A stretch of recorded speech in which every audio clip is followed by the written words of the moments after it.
Want to get better songs from Suno AI? The secret is writing clear and detailed prompts. A well-written prompt helps the AI understand exactly what kind of music you want to create. In this tutorial, I'll show you how to write prompts for Suno AI in 2026. So let's get started. Begin your prompt by describing the overall style of music you want. Mention the genre such as pop, rock, jazz, hip-hop, electronic, country, orchestral, or anything else.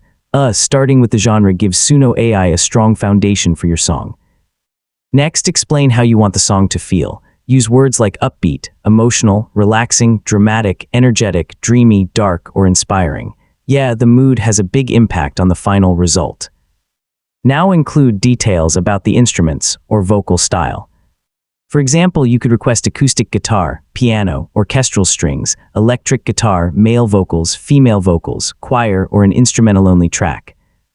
These details help shape the overall sound of your music. If you have something specific in mind, mention the tempo, atmosphere, or purpose of the song.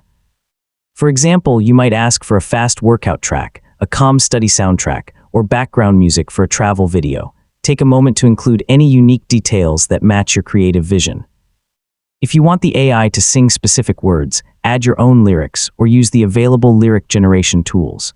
Otherwise, let Suno AI create lyrics automatically if that option is available. Custom lyrics give you more control over the final song. Generate your song, listen carefully, and refine your prompt if needed.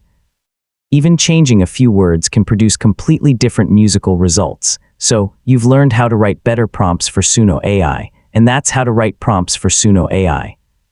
The more specific and descriptive your prompts are, the better the AI can match your creative vision. Don't be afraid to experiment with different genres, moods, instruments, and lyrics until you find the perfect combination. Thanks for watching, and I'll see you in the next tutorial.